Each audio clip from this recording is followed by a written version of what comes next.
Hello, Australia. Hello. Good evening, Wafa. Thank you so much for joining us. Well, this afternoon for us, but I guess it's quite late for you, so thank you. We really appreciate it. It's a pleasure to join you. Thank you. And I will hand over to you now, Wafa. Thank you very much. And thank you for the invitation and to be with you this evening, my evening, your afternoon. I would like to start by acknowledging the traditional custodians of the lands from where I join you, the Ngunnawal and Ngambri people. I pay my respects to their elders past and present and future emerging elders. Really great opportunity to join you, and I'm sorry I can't be there in person. I think COVID had meant a lot of disruptions and lots of things have been happening, but we continue to move forwards and onwards. My brief for tonight, for this evening, this afternoon, I'll have to remind myself it's your afternoon, my evening, is really to talk a little bit about the experience of where Science in Australia Gender Equity started. And I think, the few points we were asked to share with you from our experience are really about the drivers behind starting and embarking on this journey, some of the challenges and the barriers, some of the learnings from evaluations and where to next. The story of SAGE really started around 2014, and probably similar to the UK's experience with Athena Swan. It was about the lack of visibility or the absence of women in senior leadership positions, and particularly the gender inequities that existed in academia and research. The seminal moment of time for Australia in making a decision to embark on this journey really comes back to 2014, where the Academy of Science did not elect women to the Fellowship of the Academy.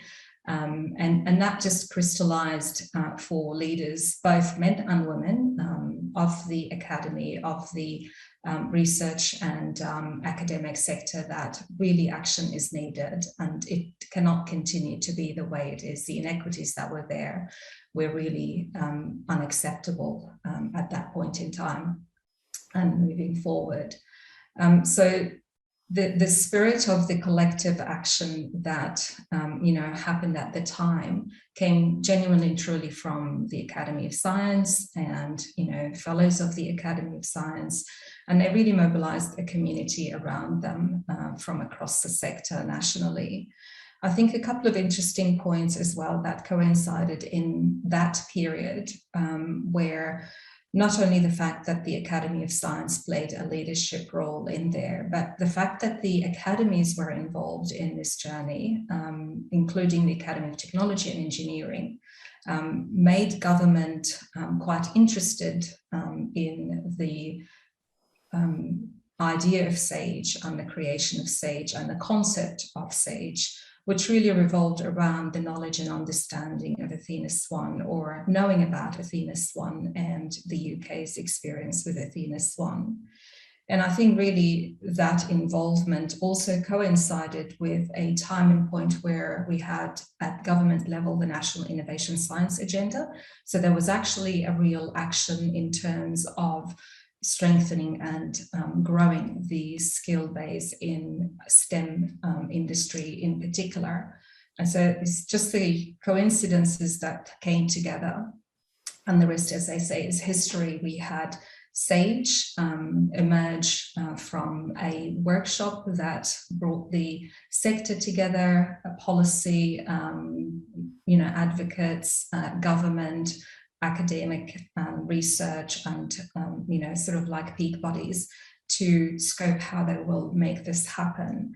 The generosity of a number of individuals, fellows of particularly the academies and the academies themselves, seed funding the project, and government stepped in and granted SAGE $2 million in 2016 over a 3-year period to set up the pilot and test the Athena Swan framework in Australia.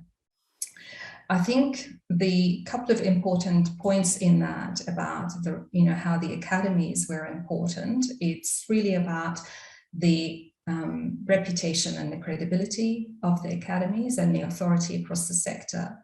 But At the same time, it was very important that Athena Swan in the UK was already established as a reputable, as an effective, as a tried and tested framework that has made evident change within the sector in the UK, and its reputation really was international in that space. So that was a very attractive model.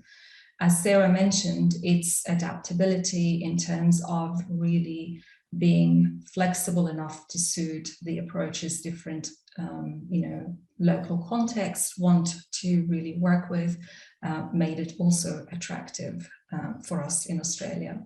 And in that first 3 years, we managed to have 45 institutions join the pilot as a pilot, but certainly without a lot of, vision or view to what it would look like beyond the pilot.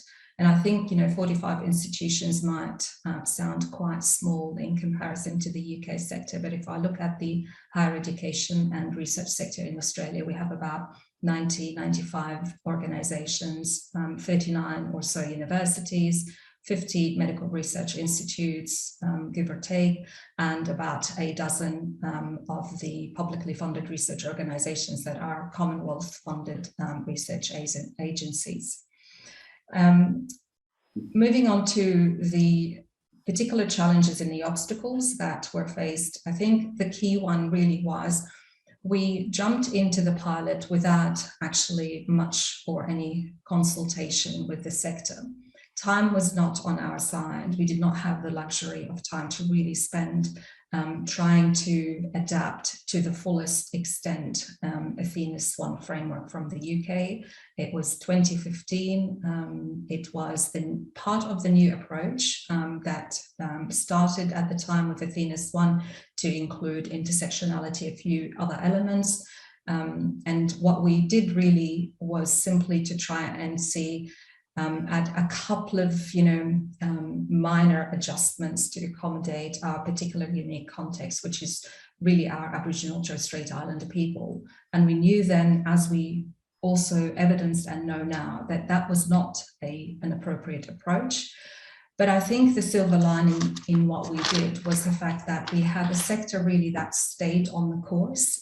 We had the 50% of higher education and research institutions moving forward with the framework, moving forward with the accreditation with minimal changes, but importantly started to really fine-tune the approach and contextualize it by learning during the process of doing. And that was really a rich experience from the sector's perspective, because they were able to test things that may not have been adapted or changed for the needs of Australia's system, culture and structures, and worked on those as they were going. So the learning was quite rich. We had a terrific experience in doing that, but we kept the sector focused on really moving forward and achieving bronze accreditation within the 3 years of the pilot. We also worked as an opportunity in that challenge to embed evaluation really early in the piece. So we set up the formative evaluation and then progressive milestones of evaluation to it, both for the peer review process, for the structure and the content of the approach, for the engagement and the training support, and then also an ongoing process of evaluation, one at the summative point in time, and then regular ones to keep testing the fitness for purpose of the approach. And throughout that 3-year journey and continuing, the partnership and the relationship with the UK was absolutely core to how we enabled our sector to learn quickly, to learn from the UK's experience, to work within limitations of an application, for example, or resources that we may not have necessarily tested for Australia's context. I think what that really meant for us and the framework is that it allowed us to look at a way of making it more responsive to suit our local context. It meant that our sector really was able to be creative and innovative in the approach, and certainly worked in the co-design process right at the outset, because as we were learning together with the sector, we were starting to think of new concepts and new ideas and working towards co-designing these collaboratively together. And that was critical to the success of the testing and piloting of Athenis-1 in Australia for us. I think the next point that might be useful to share is really about key learnings from the SAGE pilot. We had a major evaluation, as I mentioned, both formative and the peer review, and then a summative evaluation of the end-to-end process. And there are about probably 4 important key points that emerged from this and lessons learned. Validating, not that it really needed to, that a systematic and a evidence-informed approach is absolutely critical to driving and sustaining change within institutions, but also across the sector. The transparency and accountability are front and center, and the evidence is really so clear and demonstrated in the visibility of the conversation and the ever-present conversation about gender equity right across the whole of the sector throughout the period of the pilot, but continuing and ongoing, including during the COVID disruption. And that meant the commitment continued to be front and center for gender equity. The second one was really about the importance of the sector-wide leadership and the cohesive approach to really driving change. So it's great to have 1 or 2 or 3 or 4 institutions join, but it was really quite powerful that 50% of the sector joined, and they continued that momentum. And that really positioned the whole of the sector quite strongly and drove others to start really, even if they didn't join SAGE, they're really looking at how could they learn from that experience through collaboration, through seeking out support and effort. Government backing and the leadership of peak bodies such as the academies in our case was very, very important for a national role, but also very important to create the right levers. One of the important messages that came from the sector was about how that leadership at a national level needs to create a vision for Australia for gender equity moving forward. But it also brought to the fore that dealing with gender equity alone and focusing only on STEM is actually not a good solution for driving real and sustainable cultural change, because that's fundamentally what is really needed to sustain change over time and to manage change over time. And so our conversation shifted, much like the UK's, from gender equity to gender equity, diversity and inclusion. And in fact, in the last 2 to 3 months, we've been having conversations about belonging as well as something that inclusion needs to lead to. So it's not stopping at that inclusion, but making people feel the belonging to the organization, to the institution, to the sector. And finally, a key point, I spoke about evaluation and the importance of that, but really a terrific outcome that emerged from our experience is the collaboration and the partnerships that we have created. We've certainly, have a strong relationship and partnership with Advance HE and the UK. We have it with our Canadian colleagues from Dimensions. We have it with the USA colleagues from Sea Change. We've also worked very closely with Japan. We've worked with New Zealand. We've worked through the APEC nations. So it's an amazing and incredible experience bringing all of those, international leading groups to drive that change and sustain it.